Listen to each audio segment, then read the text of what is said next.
बन जाइए LIC agent. अब लाइफ सेट है।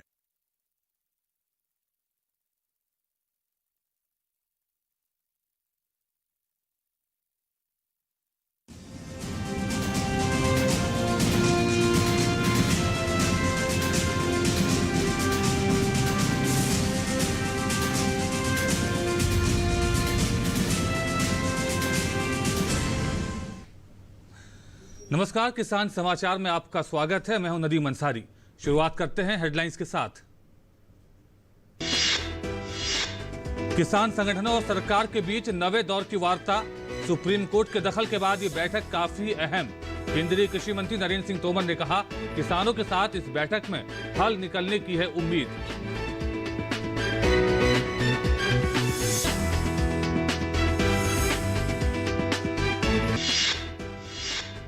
केंद्रीय पशुपालन, डेयरी एवं मत्स्य पालन मंत्री गिरिराज सिंह ने कहा, दिल्ली सरकार गाजीपुर मंडी खोलने को हुई तैयार।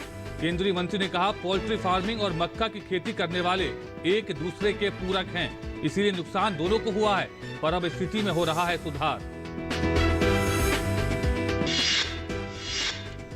मौजूदा खरीफ विपणन मौसम के दौरान 545 लाख टन से अधिक धान की खरीद।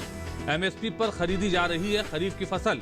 पिछले वर्ष की तुलना में 26.48% की बढ़ोतरी। धान की खेती करने वाले 74 लाख किसानों को पहुंचा लाभ। दलहन और तिलहन की खरीदी में भी तेजी। और राजधानी दिल्ली सहित उत्तर भारतीय राज्यों में शीतलहर का प्रकोप जारी। दिल्ली, उत्तर राजस्थान, पंजाब, हरियाणा में घना कोहरा। अगले 2 दिनों तक भारत के गंगा के मैदानी भागों पर मध्यम से घना कोहरा छाए रहने की संभावना। किसान अपनी फसलों की करें हल्की सिंचाई। खेत में पानी होने से पाले का असर फसलों पर नहीं पड़ता। और अब देखते हैं खबरों को विस्तार से। केंद्रीय कृषि मंत्री नरेंद्र सिंह तोमर ने किसानों के साथ बैठक में जाने से पहले कहा था कि उम्मीद है कि इस दौर की वार्ता में कुछ हल निकल आएगा। केंद्र सरकार और आंदोलनरत किसान संगठनों के बीच कृषि कानूनों को लेकर आज अगले दौर की वार्ता हो रही है। सुप्रीम कोर्ट के फैसले के बाद सरकार और किसानों के बीच बैठक बेहद अहम है। अभी पिछली बैठक और इस बैठक के बीच में उच्चतम न्यायालय का फैसला आया। भारत सरकार उच्चतम न्यायालय के फैसले का स्वागत करती है और उच्चतम न्यायालय ने जो समिति बनाई है वो समिति जब सरकार को बुलाएगी तो निश्चित रूप से हम अपना पक्ष उस समिति के सामने भी रखेंगे। चूंकि सरकार और किसानों के बीच में वार्ता चल रही है और इसलिए आज वार्ता की तारीख तय थी, तो किसानों के साथ वार्ता हमारी जारी है और हम लोग लगातार इस बात की कोशिश कर रहे हैं कि किसानों से चर्चा के माध्यम से कोई रास्ता निकल आए। बैठक में जो बातचीत होगी और बैठक में दोनों पक्षों की सहमति से ही तारीख तय होती है। लॉ पर चर्चा होगी। केंद्र सरकार और आंदोलनरत किसान संगठनों के बीच कृषि कानूनों को लेकर आज अगले दौर की वार्ता हो रही है।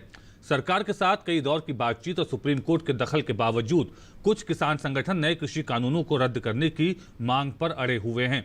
वार्ता को आगे बढ़ाने की अपील करते हुए केंद्रीय कृषि राज्य मंत्री कैलाश चौधरी ने कहा कि सुप्रीम कोर्ट ने जो समिति बनाई है वो किसानों के हित में है। इसके साथ ही केंद्रीय कृषि मंत्री नरेंद्र सिंह तोमर किसानों के साथ बैठक के लिए विज्ञान भवन पहुंच गए हैं, जहां संगठनों और सरकार के बीच वार्ता होगी।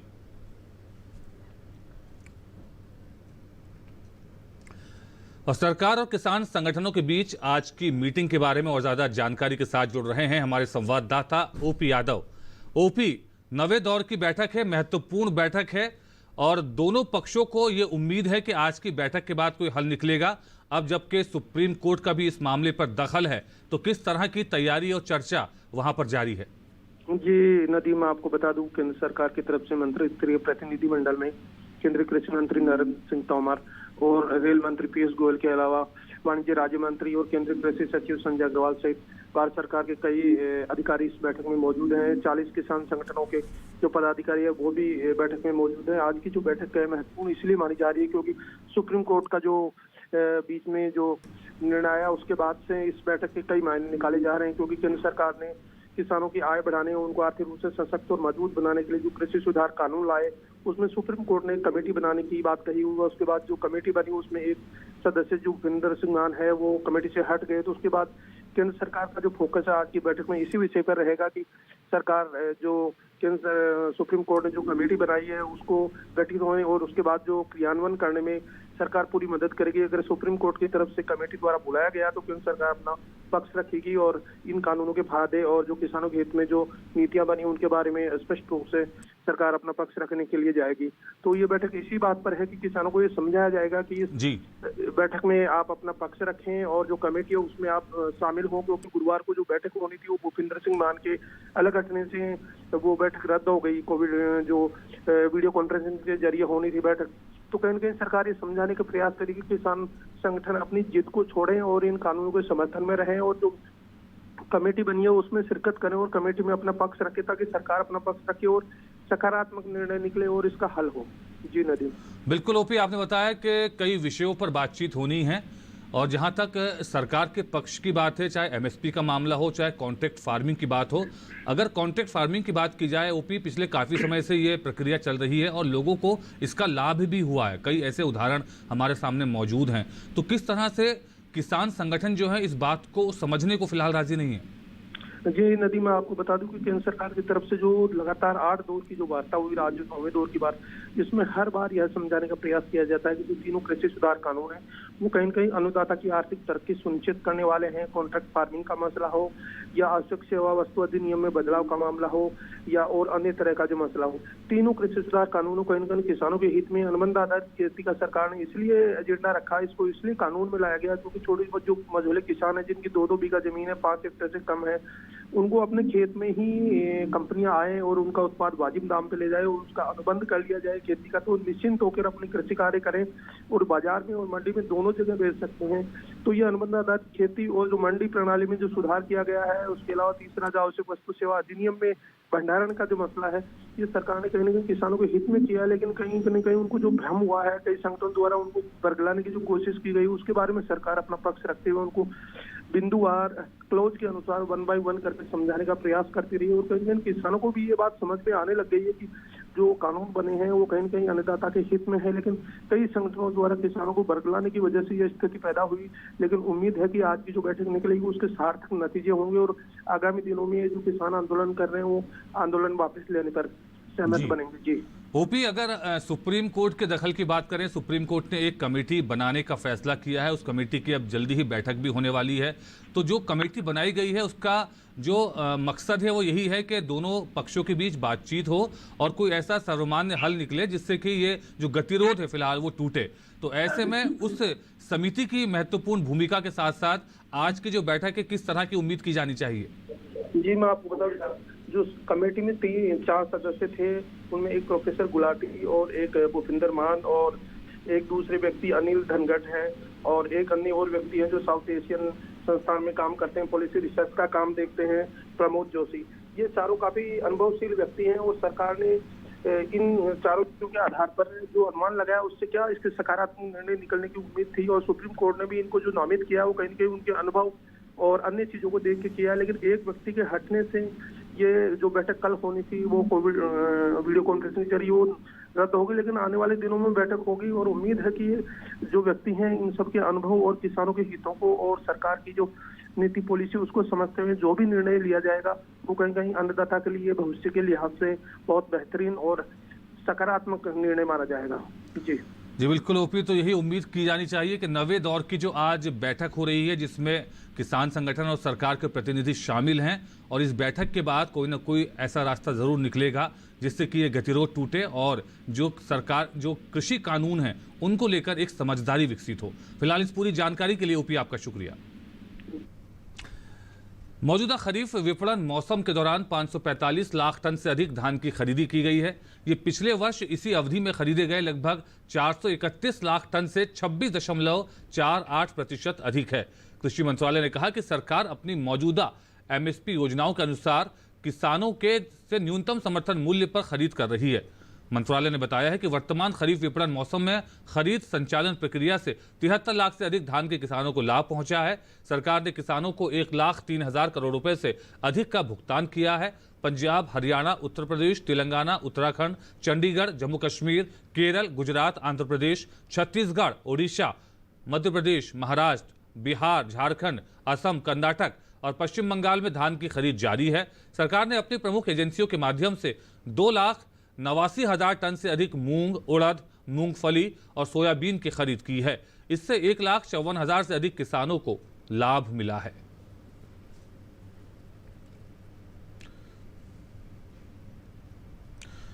केंद्रीय पशुपालन, डेयरी एवं मत्स्य पालन मंत्री गिरिराज सिंह ने कहा कि अगर दिल्ली सरकार ने पहले ही एहतियात बरत लिया होता तो आज मंडियां बंद न करनी पड़ती। केंद्रीय मंत्री ने कहा कि पोल्ट्री फार्मिंग और मक्का की खेती करने वाले एक दूसरे के पूरक हैं, इसीलिए नुकसान दोनों को हुआ है, पर अब स्थिति सुधर रही है। भारत में लगभग पोल्ट्री का सेक्टर 1 लाख करोड़ का है और पोल्ट्री से जुड़ा हुआ पोल्ट्री फार्मर देश में मोर देन 70% छोटे हैं, जो 1,000 से लेके 5,000, 10,000 तक रखते हैं। यानी इन छोटे किसानों का भी उन किसानों के साथ है जो मक्के की खेती करते। पिछले वर्ष कोविड में पोल्ट्री और मक्के के किसान तबाह बर्बाद हो गए। फिर से ये उठे थे, बर्ड फ्लू आ गया। हमने एहतियात पहले भी कहा हूं कि 22 अक्टूबर को पूरे देश के सचिव को मैंने दे दिया था एडवाइजरी। आज भी कह रहा हूं, अगर उस एडवाइजरी को सही पालन किया जाता तो ये दिल्ली हो या देश के किसी अन्य जिले में कोई जिलाधिकारी पैनिक ना होता। केंद्रीय पशुपालन, डेयरी एवं मत्स्य पालन मंत्री गिरिराज सिंह ने दिल्ली में बर्ड फ्लू के कारण बंद गाजीपुर मंडी को लेकर दिल्ली के उप मुख्यमंत्री मनीष सिसोदिया और दिल्ली के सभी एमसीडी, मेयर और आयुक्तों के साथ वीडियो कॉन्फ्रेंसिंग के जरिए बैठक की। बैठक के बाद मीडिया के साथ बात करते हुए गिरिराज सिंह ने कहा कि दिल्ली की गाजीपुर मंडी को तुरंत प्रभाव से खोलने का निर्णय लिया गया है।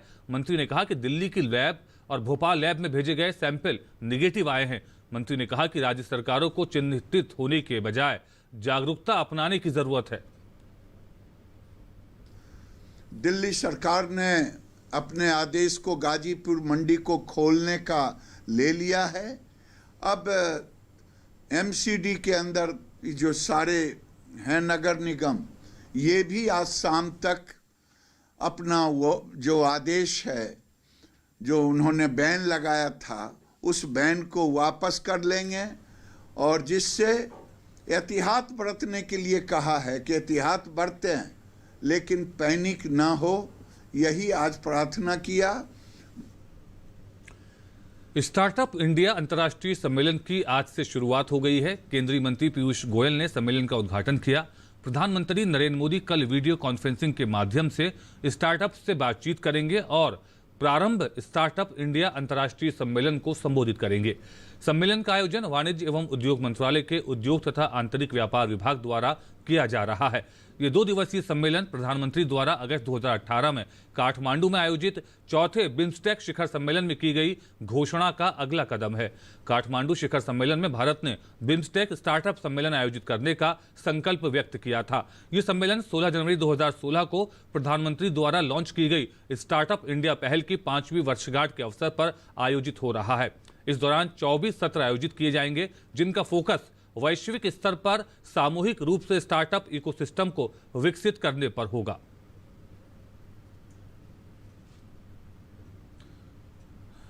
संसद का बजट सत्र 29 जनवरी से शुरू होगा। राष्ट्रपति रामनाथ कोविंद द्वारा दोनों सदनों की संयुक्त बैठक को संबोधन के साथ बजट सत्र की शुरुआत होगी। 1 फरवरी को केंद्रीय बजट पेश किया जाएगा। मंत्रालयों और विभागों के अनुदान मांगों पर विचार करने संबंधी स्थायी समितियों द्वारा उनकी रिपोर्टों की तैयारी के मद्देनजर संसद की कार्यवाही 15 फरवरी को स्थगित हो जाएगी। बजट सत्र का दूसरा भाग 8 मार्च को शुरू होगा।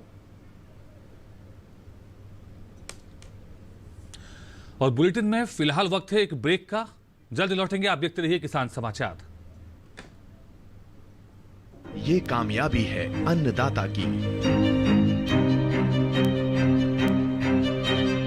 एक कहानी है खेत और खलिहानों की।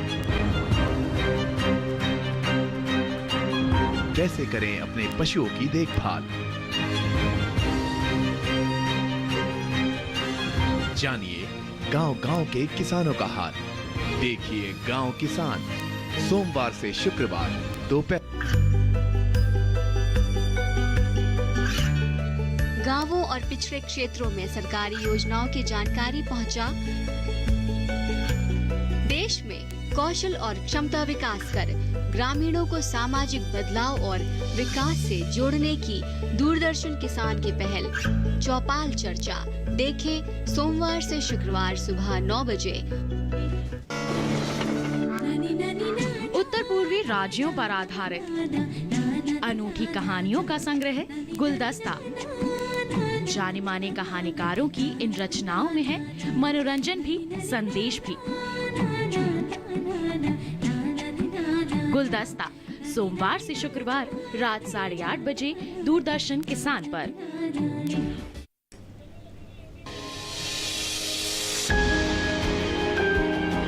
सहेजें कण कण को, सुंदर दे रूप रंग आकार, स्वस्थ जीवन रहे जमीन पर, इंद्रधनुष हो साकार। देखिए प्रकृति की ओर गुरुवार सुबह 9:30 पर। महका महका घर आंगन, हरियाली से खिलेगा तन मन। छत पर छोटी सी बगिया, जरूरत भी पूरी, शौक भी पूरा। देखिए छत पर बागवानी, शनिवार सुबह 9 बजे। और ब्रेक के बाद एक बार फिर आपका स्वागत है। जम्मू कश्मीर के यूटी में बांस उद्यमिता और बांस इंफ्रास्ट्रक्चर डेवलपमेंट को बढ़ावा देने के लिए सरकार के बीच एक समझौता ज्ञापन पर हस्ताक्षर हुए हैं। जम्मू और कश्मीर और उत्तर पूर्व बैंत और बांस विकास परिषद के केंद्र शासित प्रदेशों के लेफ्टिनेंट गवर्नर मनोज सिन्हा और केंद्रीय मंत्री डॉक्टर जितेंद्र सिंह की मौजूदगी में एमओयू पर हस्ताक्षर किए गए। जम्मू में बांस मिशन होगा शुरू। जम्मू में जल्द प्रदेश स्तर का बैम्बू मिशन शुरू होगा। इस मिशन से 10,000 परिवारों को जोड़ा जाएगा।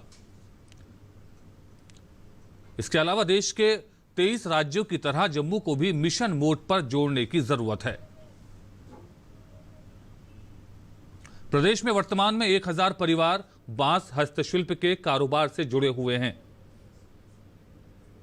बांस उत्पादन से जम्मू कश्मीर में आर्थिक तस्वीर बदलेगी।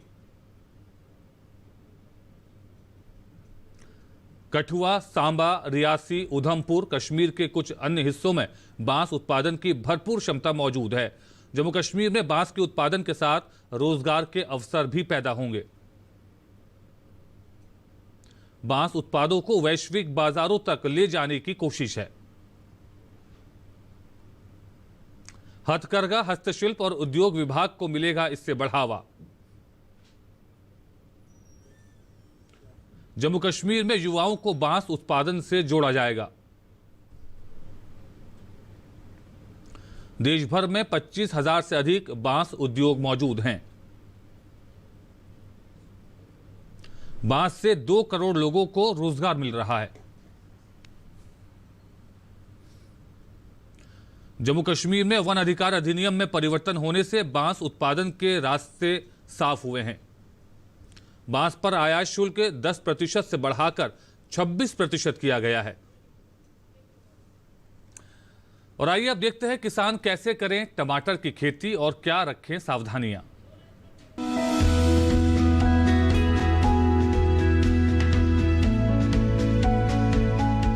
टमाटर के लिए जीवांश वाली बलुई दोमट और दोमट मिट्टी इसके लिए ज्यादा उपयुक्त होती है।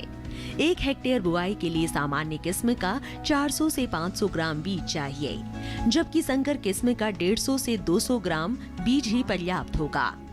जिन किसानों की पौध तैयार हो गई है वो अब इसकी रुपाई कर ले। रुपाई के लिए खेत को अच्छी तरह जोतकर मिट्टी को भुरभुरा बना ले और क्यारियां तैयार कर ले। हर क्यारी 0.75 मीटर चौड़ी और जरूरत के हिसाब से 5 से 10 मीटर लंबी हो सकती है। ध्यान रहे कि सीमित बढ़वार वाली फसल के लिए कतार से कतार के बीच की दूरी 60 सेंटीमीटर और पौध से पौध की दूरी 45 सेंटीमीटर होनी चाहिए। जबकि असीमित बढ़वार वाली फसलों में कतार से कतार की दूरी 75 सेंटीमीटर और पौध से पौध के बीच की दूरी 50 सेंटीमीटर होनी चाहिए। रुपाई दोपहर बाद करना ज्यादा बेहतर रहेगा। रुपाई के तुरंत बाद जरूरत हो तो हल्की सिंचाई कर दे। बाद में जब भी आवश्यक हो तो पानी देते रहे। खरपतवार नियंत्रण के लिए समय समय पर निराई गुड़ाई करते रहे। टमाटर में कई तरह की बीमारियां भी लग सकती है। झुलसा रोग में पुरानी पत्तियां पीली हो जाती है। टमाटर की फसल में विषाणु से फैलने वाला मौजिक रोग भी खतरनाक है। इसमें पत्तियां सिकुड़ जाती हैं और पौधों की बढ़वार रुक जाती है। रोकथाम के लिए सिकुड़ी पत्तियों को उखाड़ कर जला दे। टमाटर में पत्ती, तना और फल भेदक कीट लगते हैं। इससे ग्रसित पत्तियां गिर जाती हैं। रोकथाम के लिए विशेषज्ञों की सलाह पर उचित दवाओं का छिड़काव करें। उत्तर प्रदेश में यूपी दिवस के मौके पर लगातार श्रमिकों को पंजीकृत किया जा रहा है। राज्य भर के श्रमिकों को पंजीकृत करने के लिए उत्तर प्रदेश के श्रम मंत्री स्वामी प्रसाद मौर्य राज्य भर के जिलों में खुद जाकर श्रमिकों को पंजीयन के प्रति जागरूक कर रहे हैं। प्रदेश में पंजीकृत श्रमिकों के लिए 1.5 दर्जन योजनाएं संचालित की जा रही हैं। श्रमिक उनका निःशुल्क पंजीकरण करा के लाभ उठा सकते हैं। श्रमिकों के पंजीकरण व नवीनीकरण के लिए अब कोई शुल्क निर्धारित नहीं है। श्रमिक किसी भी जन सुविधा केंद्र से ऑनलाइन पंजीकरण करा सकते हैं। उनको विभाग के चक्कर नहीं काटने पड़ेंगे। प्रधानमंत्री कौशल विकास योजना का तीसरा चरण आज से शुरू होगा। योजना के तीसरे चरण को देश भर के 600 जिलों में शुरू किया जाएगा। इस योजना की शुरुआत कौशल विकास एवं उद्यमिता मंत्री महेंद्र नाथ पांडे करेंगे। कौशल विकास और उद्यमिता मंत्रालय के नेतृत्व में चलाई जा रही इस योजना में नए जमाने के कौशलों के साथ साथ कोविड महामारी से संबंधित कौशलों पर ध्यान केंद्रित किया गया है। योजना के तीसरे चरण में 2020-21 के दौरान 8 लाख प्रत्याशियों को प्रशिक्षण दिया जाएगा, जिस पर 9 अरब 48 करोड़ रुपए से अधिक की राशि खर्च होगी। देश में कुशल लोगों का बड़ा समूह तैयार करने के लिए 200 से अधिक औद्योगिक प्रशिक्षण संस्थानों और सूचीबद्ध प्रशिक्षण केंद्रों तथा 729 प्रधानमंत्री कौशल केंद्रों में इस योजना के अंतर्गत प्रशिक्षण पाठ्यक्रम शुरू किए जाएंगे। योजना के पहले और दूसरे चरण से प्राप्त अनुभव के आधार पर मंत्रालय ने तीसरे चरण में कई सुधार किए हैं ताकि मौजूदा नीति और नई आवश्यकताओं के अनुसार कौशल प्रशिक्षण दिया जा सके।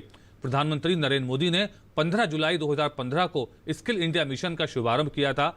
भारत को दुनिया में कौशल की राजधानी बनाने की सोच के साथ शुरू की गई ये योजना सरकार का प्रमुख कार्यक्रम है जो लोगों में बड़ा लोकप्रिय हो रहा है। और अब बात करते हैं मौसम की। राजधानी दिल्ली सहित उत्तर भारतीय राज्यों में शीतलहर का प्रकोप जारी है। दिल्ली, उत्तर राजस्थान, पंजाब, हरियाणा, चंडीगढ़, उत्तर प्रदेश, बिहार, उप हिमालयी पश्चिम बंगाल, असम और त्रिपुरा में घना कोहरा दिखा। अगले 2 दिनों तक भारत के गंगा के मैदानी भागों पर मध्यम से घना कोहरा छाए रहने की संभावना है। वहीं कोहरे के कारण उत्तर रेलवे क्षेत्र में कई ट्रेनें देरी से चल रही हैं। आज तमिलनाडु, केरल, पुडुचेरी और लक्षद्वीप के कुछ हिस्सों में आंधी के साथ हल्की से मध्यम बारिश की भी संभावना है। 24 घंटों के बाद बारिश में कमी आएगी। राजधानी दिल्ली में आज न्यूनतम तापमान 5 डिग्री सेल्सियस का अनुमानित है। किसान अपने खेतों में हल्की सिंचाई करते रहें ताकि पाले का असर उनकी फसलों पर ना पड़े। खेत में हल्का पानी होने से पाले का असर कम हो जाता है और फसल भी सुरक्षित रहती है। और आइए अब देखते हैं किसान कैसे करें शिमला मिर्च की खेती।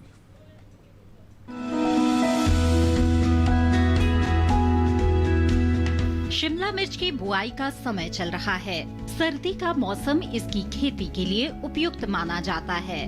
वैसे शेड में 12 महीने इसकी खेती की जा सकती है। इसकी खेती के लिए सबसे पहले नर्सरी लगाई जाती है। नर्सरी तैयार होने पर इसे मुख्य खेत में रोप दिया जाता है। ज्यादातर हरी शिमला मिर्च बाजार में दिखाई देती है, वरना लाल और पीली शिमला मिर्च की भी अच्छी मांग है। रोपाई करते समय ध्यान रखें कि पौध से पौध की दूरी 45 सेंटीमीटर और कतार से कतार की दूरी 7 सेंटीमीटर रखें। रोपाई के तुरंत बाद पौध में हल्की सिंचाई जरूर कर लें। उसके बाद 10 से 15 दिन के अंतराल पर फसल में सिंचाई करते रहें। इससे फसल की अच्छी बढ़वार में मदद मिलेगी। सर्दियों में पाले से फसल को नुकसान हो सकता है। पाला लगने से पौध सूख जाती है और झुलस जाती है। इससे बचाव के लिए पौध में सिंचाई जरूर करें। पाला पड़ने पर पौधे में मौजूद पानी जम जाता है और सिंचाई करने से ऐसी स्थिति से बचा जा सकता है। इसके अलावा पाले से फसल को बचाने के लिए 2 ग्राम सल्फर को 1 लीटर पानी में मिलाकर छिड़काव करें। सल्फर के छिड़काव से पौधों में गर्मी बनी रहेगी। इसके अलावा शिमला मिर्च की फसल में सफेद मक्खी के हमले का खतरा रहता है। इससे बचाव के लिए दवा का छिड़काव विशेषज्ञ की सलाह से ही करें। इसके अलावा सफेद मक्खी से बचाव के लिए नेट हाउस में शिमला मिर्च की रोपाई करना बेहतर रहता है।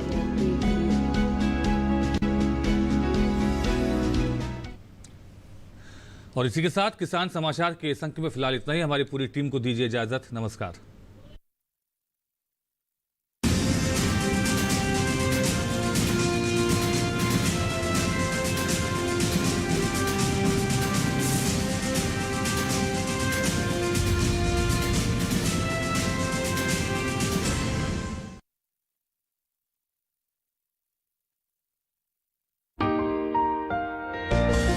माँ बनने का एक महत्वपूर्ण सपना, एक कड़वे दर्द का मीठा सुख। 9 महीने में एक सेहतमंद जिंदगी का जन्म। देखिए इस रविवार एक ज्ञानवर्धक रिपोर्ट। कोरोना के दौरान जच्चा और बच्चा का स्वास्थ्य एक जागरूकता। कैसे हैं आप? रविवार सुबह 10 बजे सिर्फ डीडी किसान पर। हो अगर पाना शिखर,